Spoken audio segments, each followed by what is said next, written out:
আছেন একাত্তরে চলছে ভোটযোগ।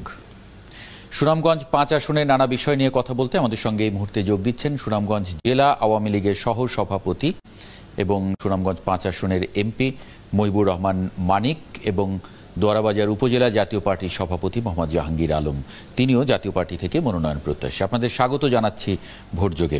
শুরুতে মহিবুর রহমান মানিক, আপনার কাছে একটু জানতে চাই, আমরা রিপোর্টে দেখছিলাম যে আওয়ামী লীগের মনোনয়ন নিয়ে দ্বন্দ্ব আছে, যা আসলে ম্লান করছে এই আসনের ব্যাপক যে উন্নয়ন সেটার কি বলবেন? ধন্যবাদ। আওয়ামী লীগ বঙ্গবন্ধুর কন্যার নেতৃত্বে ঐক্যবদ্ধভাবে মাঠে আছে। আওয়ামী লীগের মধ্যে কোনো বিভক্তি নেই। ইতিমধ্যে বাংলাদেশ আওয়ামী লীগ রাষ্ট্র ক্ষমতায় থেকে এই দেশকে অনেক বদলে দিয়েছে। এই দেশ আজকে উন্নয়নের মহাসড়ক। কাজেই এই উন্নয়নের জন্য দলের জনপ্রিয়তার জন্য প্রতিদ্বন্দ্বিতা করার জন্য অনেকেরই আগ্রহ আছে। তাই থাকতেই পারে আওয়ামী লীগ একটি বড়।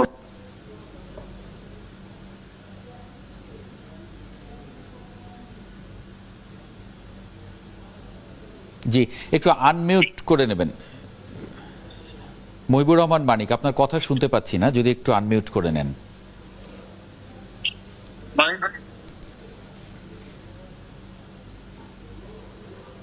শুনতে পাচ্ছেন?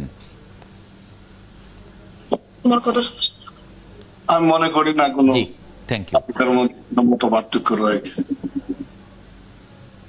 জি, না, আমার প্রশ্ন হচ্ছে যে অনেকেই অভিযোগ করছেন যে এই আসনে যে ব্যাপক উন্নয়ন হয়েছে, বিশেষ করে হাওড়া অঞ্চলে, সেই উন্নয়নের চিত্রটা মানুষের কাছে ঠিকভাবে পৌঁছানো যাচ্ছে না এই দ্বন্দ্ব সামাল দিতে গিয়েই, কি বলবেন?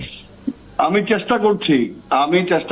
আমি তো 20 বছর এই এলাকার প্রতিনিধি হিসাবে আমি সরকারের থেকে অনেক উন্নয়ন, আমার বিগত দিনে আমার এলাকা উন্নয়ন বঞ্চিত ছিল। এই এলাকার উন্নয়নের জন্য আমি অনেক চেষ্টা করেছি। অনেক কাজ ইতিমধ্যে হয়েছে যেগুলি মানুষের দীর্ঘদিনের প্রত্যাশা ছিল, আমরা করতে পেরেছি।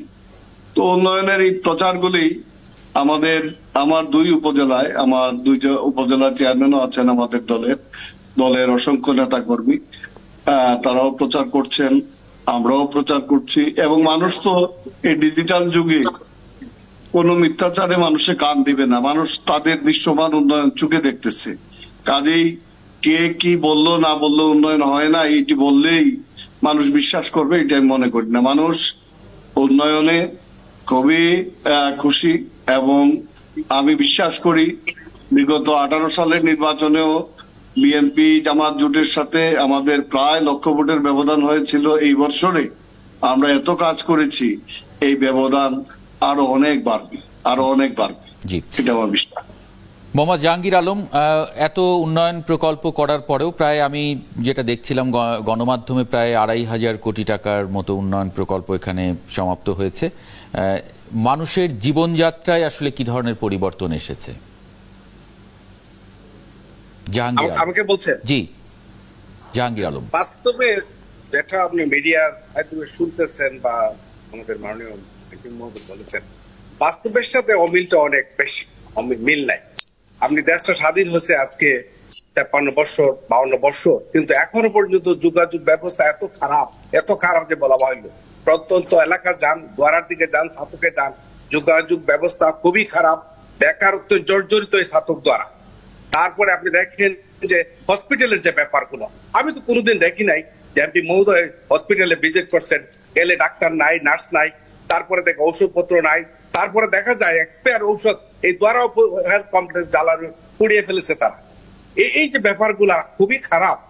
এই যে উনাদের উন্নয়ন হয়েছে, আওয়ামী লীগের যারা আছে উনার সাথে যারা সম্পৃক্ত আছে, উনাদের ব্যক্তিগত বা ফাইন্যান্সিয়ালি উনাদের উন্নয়ন হয়েছে। এমপি সাহেব ট্রুলি স্পিকিং উনি আমার খুব কাছের মানুষ, বন্ধু মানুষ, কিন্তু উনাকে যখন আমি ছাতক ঢুকেন উনার কানে মোবাইল থাকে, এবং যখন ছাতক থেকে বাইরে কানে মোবাইল থাকে, উনার দেখার মতো সুযোগ নাই। উনাকে সালাম দিলেও আলেক দেওয়ার সুযোগ নাই, উনি জানতে চান না। বিকজ 2008-এ মহাজোটের সমর্থন নিয়ে উনি এমপি ছিলেন, এতগুলা ভোট পেয়েছেন। 14তে ভাগ্যবান মানুষ একটা নাটকীয় ইলেকশনের মধ্যে উনি বিনা ভোটে এমপি হয়ে গেলেন। ভোট হয়েছে কিন্তু বিনা ভোটে এমপি।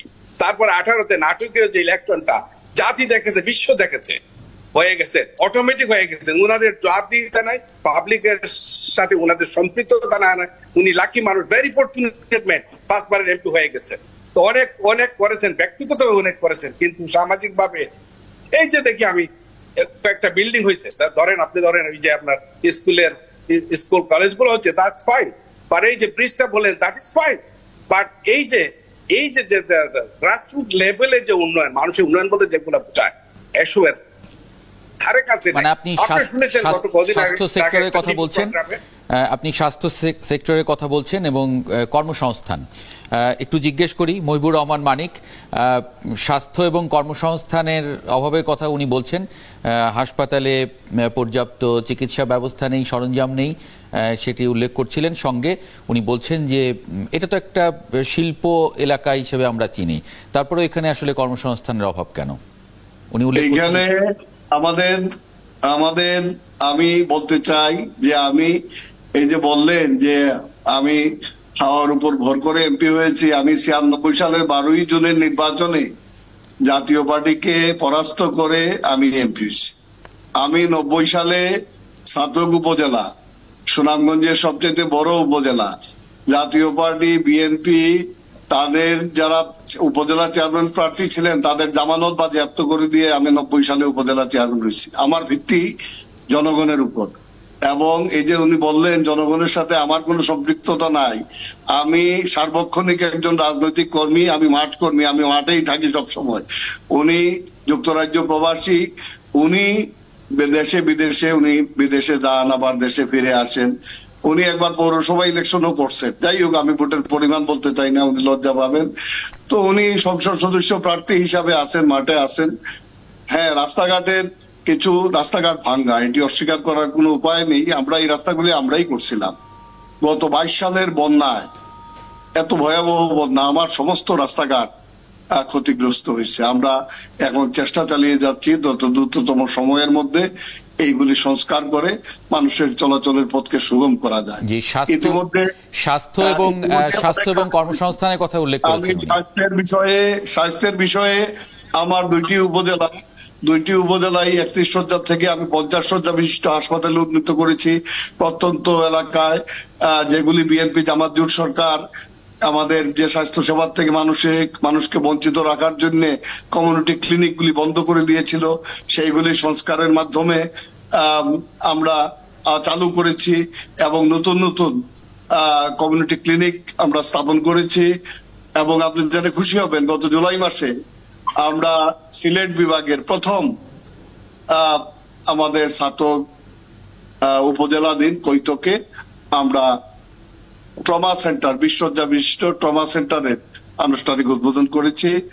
আমার নির্বাচনী এলাকায় 2টি উপজেলা হেলথ কমপ্লেক্সে 5টি অ্যাম্বুলেন্স রয়েছে। এবং স্বাস্থ্য সেবা, আমি নিজে স্বাস্থ্য মন্ত্রণালয়ের স্ট্যান্ডিং কমিটির মেম্বার। আমার উপজেলায় অন্য যে কোনো উপজেলার চাইতে আমি মনে করি স্বাস্থ্য সেবা অনেক আমরা বেশি করতে পারছি। তবে হ্যাঁ, চিকিৎসকের স্বল্পতা থাকে, তারা পোস্টিং পেয়ে অনেক সময় চলে যায় না, আমরা এইগুলি ফেস করতেছি। তবে তিনি যেভাবে ঢালাওভাবে বললেন মানুষ স্বাস্থ্য সেবা থেকে বঞ্চিত, এটি ঠিক নয়। আমরা জেলাতে মেডিকেল কলেজের কাজ সম্পন্ন করার পথে, আগে আমাদের সুনামগঞ্জ জেলা মেডিকেল কলেজ ছিল না, মেডিকেল কলেজ হচ্ছে। সিলেটের অত্যন্ত নিকটবর্তী উপজেলা ছাতক, আমরা ছাতকের চিকিৎসা যদি কোনো ত্রুটি থাকে তাৎক্ষণিকভাবে আমাদের রোগীরা সিলেট উসমানী হাসপাতালে আমরা পাঠিয়ে দেওয়ার ব্যবস্থা করেছি অ্যাম্বুলেন্সের মাধ্যমে। সেটা সুযোগ আছে এবং সঙ্গে যদি সুনামগঞ্জ মেডিকেল কলেজ যদি হয়ে যায় সেটা প্রায় সম্পন্ন। আমরা আশাবাদী এটা চালু হলে তো খুব, সেটা আসলে হাওড়বাসীর জন্য খুব ভালোই একটা দারুণ উদ্যোগ হবে। জাহাঙ্গীর আলম, এখানে আমরা জানি যে জাতীয় পার্টির ভোট আছে, বিএনপির ভোট আছে এবং আওয়ামী লীগের ভোট আছে। এটা একটা ত্রিমুখী লড়াইয়ের আসন এবং স্বাভাবিকভাবে আপনি যেরকম বলছিলেন যে এখানে আওয়ামী লীগ খুব সহজে জিতেছে জাতীয় পার্টির সমর্থন নিয়ে, এটা সত্য। আবার ঠিক একই রকম ভাবে সুনামগঞ্জ 4 আসনে জাতীয় পার্টি জিতেছে আওয়ামী লীগের সমর্থন নিয়ে। সুতরাং সেই জায়গায় ভোটের হিসাব আসলে কি বলবেন? দেখেন ভোটের যে হিসাব, আমি ট্রুলি স্পিকিং যেটা আমার মনে হচ্ছে যে যদি সুষ্ঠু নির্বাচন হয়, জাতি আওয়ামী লীগ সরকার দেখতেছে, বিএনপি সরকার দেখতেছে, জ্বালা পোড়া রোগী বইটা সবই দেখেছে, জাতীয় পার্টির সরকারও দেখেছে, মানুষ চাচ্ছে এরশাদের আমলের এই সোনালী দিনগুলোতে ফিরে যেতে। নর্মাল ভোট হোক, সুষ্ঠু নির্বাচন হোক, মাঠে মানুষের ভোটাধিকার প্রয়োগ করার সুযোগ হোক, আপনি দেখবেন একটা বৈপ্লবিক পরিবর্তন চলে আসছে। মানুষের একটা তিক্ত অভিজ্ঞতা হয়েছে, এই সরকার ব্যর্থ সরকার, অনিয়ম, দুর্নীতি, মানি পাচার সবকিছু জর্জরিত। আপনার এই সুনামগঞ্জ 5-এ অনিয়ম, কি দুর্নীতি আর কি অর্থ পাচার হয়েছে? এগুলা তো অর্থ পাচারের যে ব্যাপারটা, যেটা এখানে তো আমরা তো আর এই অপেলিত জানি না, মানে আপনি ন্যাশনালি যে রাজনৈতিক ইস্যুগুলো সামনে আসে সেগুলো নিয়ে বলছেন। বলে যে আপনি জাতীয়ভাবে যে ইস্যুগুলো রাজনৈতিক দলগুলো বলে, আপনি সেই বক্তব্যগুলো বলছেন। আমার লকেটই যেটা হচ্ছে, মানুষ চাইছে, মানুষ that fed up with the same নেতৃত্বে, সব মানুষ ফেড আপ, মানুষ চাইছে একটা পরিবর্তন, এবং ইনশাআল্লাহ সুষ্ঠু নির্বাচন হলে এই ছাতক দ্বারাতে আপনি দেখবেন একটা পরিবর্তন চলে আসছে। জাতীয় পার্টি ডাকছিল মানে শুনতো, ইনশাআল্লাহ সেই পরিবর্তনটা তার পক্ষেই যাবে ইনশাআল্লাহ। মানুষ চাচ্ছে পরিবর্তন। আপনি সেরকম ভাবছেন। থ্যাংক ইউ মোহাম্মদ জাহাঙ্গীর আলম এবং মহিবুর রহমান মানিক, আপনাদের দুজনকেই যুক্ত হবার জন্য আজকে ভোট যোগে। দর্শক, এই ছিল আমাদের